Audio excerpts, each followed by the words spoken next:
আজকে এই ত্রিপুরা রাজ্যে ভারতীয় জনতা পার্টি যাদেরকে প্রার্থী করেছেন 90% প্রার্থী দুর্নীতিবাজ।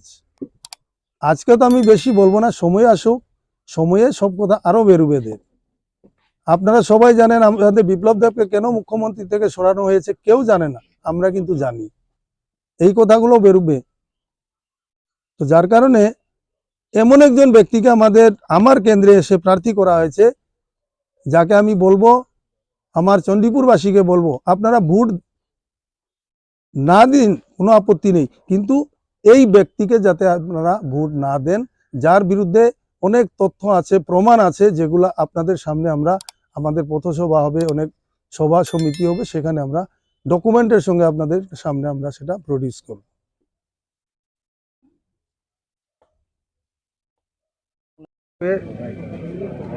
যে চণ্ডীপুরের যে একটা দাবি, এখানে স্থানীয় প্রার্থী দীর্ঘদিন ধরে চণ্ডীপুরবাসী সেটা থেকে বঞ্চিত, এবং এবার সবার দাবি ছিল চণ্ডীপুরের স্থানীয় প্রার্থীর জন্য শাসক গোষ্ঠীর পক্ষ থেকে, কিন্তু তারা সেই স্থানীয় প্রার্থী পায়নি। আমাদের তিপ্রামথার তরফ থেকে, আমাদের তিপ্রামথার যারা কার্যকর্তারা আমাদের মহারাজকে অনুরোধ করেছেন, বলেছেন যে আমাদের চণ্ডীপুরে স্থানীয় প্রার্থী চায়। সেই হিসাবে উনি গুরুত্ব দিয়ে আমাকে এই চণ্ডীপুরের প্রার্থী করেছেন। এবং সবথেকে যেটা বড় বিষয়, এখানে আমাদের ভারতীয় জনতা পার্টির থেকে যাকে প্রার্থী করা হয়েছে, উনি বহিরাগত, এবং দীর্ঘদিন লাগাতার 9 দিন দৈনিক সংবাদে তার দুর্নীতির বিরুদ্ধে সমগ্র ত্রিপুরা রাজ্যে লেখা হয়েছে এবং প্রচার করা হয়েছে। অবশেষে মুখ্যমন্ত্রীর অনুরোধে সেই পত্রিকা তার বিরুদ্ধে লেখা বন্ধ করা হয়েছিল, এবং মুখ্যমন্ত্রী কথা দিয়েছিলেন তার বিরুদ্ধে তদন্ত করা হবে, কিন্তু সেই তদন্ত এখনো পর্যন্ত করা হয় না। অভিযোগটা কি ছিল দাদা? কোনটা? এরপরে নমিনেশনে, উনি যখন নমিনেশন দাখিল করেছেন, উনি শিক্ষাগত যোগ্যতা দিয়েছেন 12 পাস, এবং যে বোর্ড থেকে উনি 12 পাস করেছেন সেটা মধ্য ভারত গোয়ালিয়র অ্যাড্রেসটা দেওয়া আছে। সেকেন্ডারি এডুকেশন বোর্ড মধ্য ভারত গোয়ালিয়র, যে নামের উনি 2004 সালে পাস করেছেন বলেছেন, কিন্তু যে নামের কোনো বোর্ড ভারতবর্ষেই নেই, সেটা ভুয়া।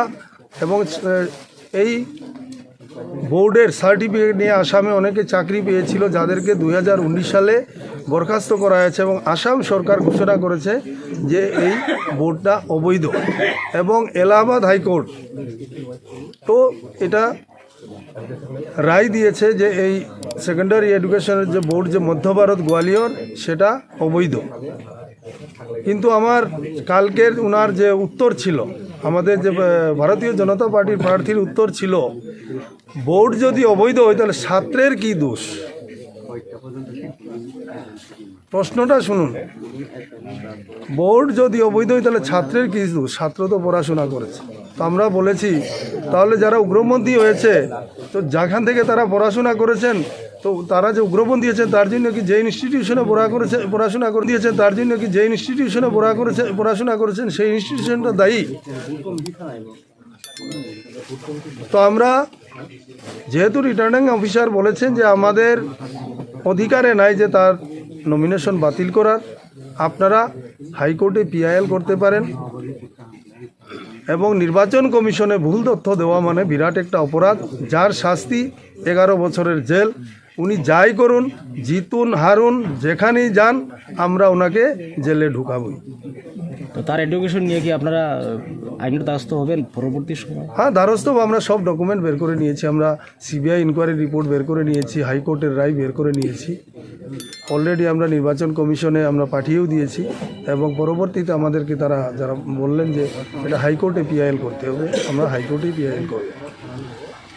তার একটি বিষয় হচ্ছে, আপনি বিজেপিতে থাকাকালীন অন্তত 6 মাস আগে ওই গোটা চণ্ডীপুর এলাকায় আপনি ডোর টু ডোর প্রচার মোটামুটি 1 দফা সেরে নিয়েছেন প্রতিটা ঘরের গিয়ে। তো সেই ভোটারদের কি আপনি, তো আজকে আপনাদের মাধ্যমে আর বিশেষ করে আমাদের চণ্ডীপুরবাসীর প্রতি একটা বার্তা এবং আমাদের তিপ্রামথার যে আমরা যেভাবে আমাদের প্রার্থী দেওয়া হয়েছে সেই ব্যাপারেও আমি একটা আলোচনা আপনাদের সামনে রাখব। গতকালকে আমাদের নমিনেশন স্ক্রুটিনি শেষ হয়ে গেছে এবং আমাদের নমিনেশন বৈধ বলে গ্রহণ করা হয়েছে। ভারতীয় জনতা পার্টির প্রার্থী টিঙ্কু রায়, ওনার নমিনেশনও বৈধ হয়েছে। আমরা প্রোটেস্ট করেছি। ওনার এফিডেভিটে উনি যে শিক্ষাগত যোগ্যতা সার্টিফিকেট জমা দিয়েছেন, সেই যে বোর্ডের সার্টিফিকেট উনি জমা দিয়েছেন সেটা ভুয়া বোর্ড। তার যথেষ্ট প্রমাণ আমাদের হাতে আছে। আমরা রিটার্নিং অফিসারকে কমপ্লেন করেছি। রিটার্নিং অফিসার ইলেকশনের গাইডলাইন দেখিয়েছেন, আমাদেরকে শুনিয়েছেন। পরে উনি বলেছেন যে আমার কাছে এই অধিকার নাই যে আমি এটার জন্য উনার নমিনেশন বাতিল করতে পারি। আপনারা তার জন্য আপনাদেরকে কোর্টে যেতে হবে। তো সেইভাবেই আমরা আমরা সিদ্ধান্ত নিয়েছি যে আগামী দিনে আমরা কোনো ইলেকশন প্রসেস এই সময়ে কোনো কেস ফাইল করা যায় না। ইলেকশন প্রসেস শেষ হলেই আমরা মাননীয় টিঙ্কু রায়ের বিরুদ্ধে হাইকোর্টে পিআইএল করব। আপনারাও জানেন যে নির্বাচন কমিশনের কাছে ভুয়া তথ্য দেওয়া একটা বিরাট অপরাধ, যার শাস্তি অনিবার্য। উনি জিতুন হারুন যাই হন, ওনার বিরুদ্ধে আমরা হাইকোর্টে কেস ফাইল করব এবং শাস্তি 11 বছর। সেই ব্যক্তি ওই সময়ে এমন একটা উত্তর দিয়েছেন,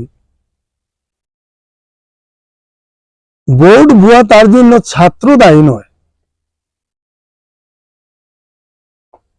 তাহলে যারা উগ্রপন্থী তাদের জন্য কি ইনস্টিটিউশন দায়ী হবে?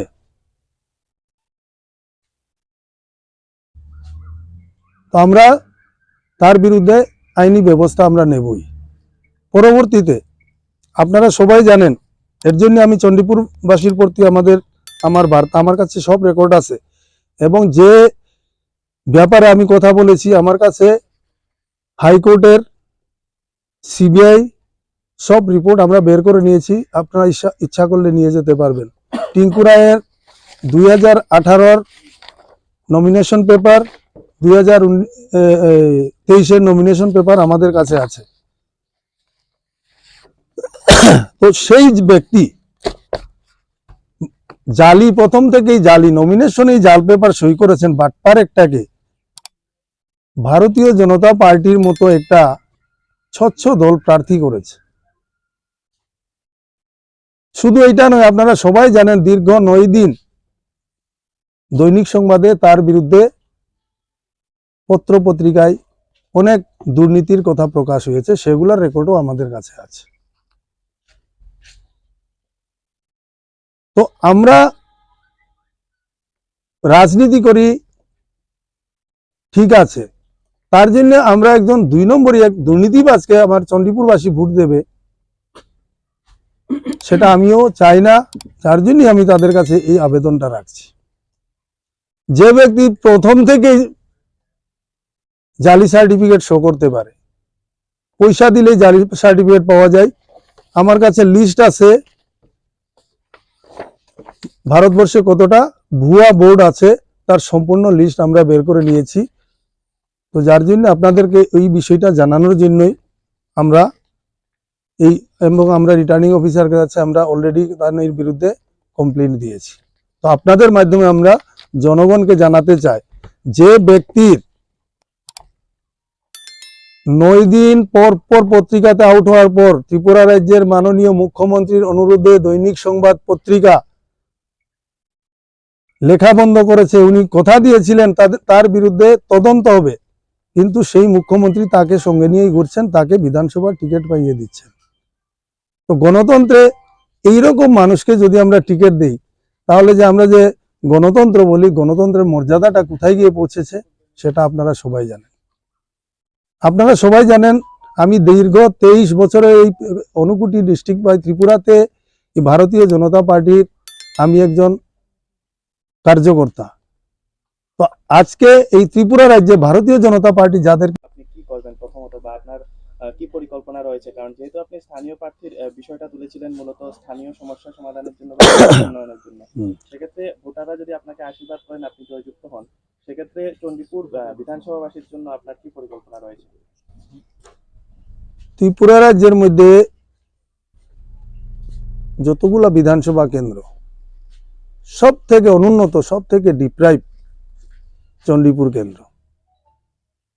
কেননা চণ্ডীপুর কেন্দ্রের সম্পূর্ণ এলাকা আমার চিনা, আমার জানা, কিন্তু এই এলাকাটা যারাই এই চণ্ডীপুর কেন্দ্র থেকে জয়ী হয়েছেন তারা সবাই মন্ত্রী হয়েছে, কিন্তু চণ্ডীপুরের তেমন কোনো উন্নয়ন কেউ করেনি। কেননা এখানে সব বহিরাগত প্রার্থী ছিল, যার কারণে সেটা দাবি ছিল আমাদের।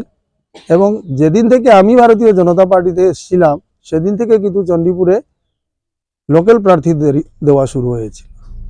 এবং সব থেকে যেটা দুঃখজনক এবং চণ্ডীপুরবাসীর জন্য লজ্জাজনক যে ব্যাপারটা, টিঙ্কু রায় 7,000 ভোটে হেরেছিলেন, কাবেরী সিনহা 400 ভোটে হেরেছিলেন। সম্পূর্ণ এখানে ভারতীয় জনতা পার্টি প্রতি আমার দুঃখ যে চণ্ডীপুরবাসীকে অপমান করা হয়েছে। 7,000 ভোটে হারা এক ব্যক্তিকে এনে এখানে প্রার্থী করা হয়েছে, 400 ভোটে হারা প্রার্থীকে কেউ জিজ্ঞাসাই করেনি। সেটাও আমার একটা মনের মধ্যে একটা বিরাট একটা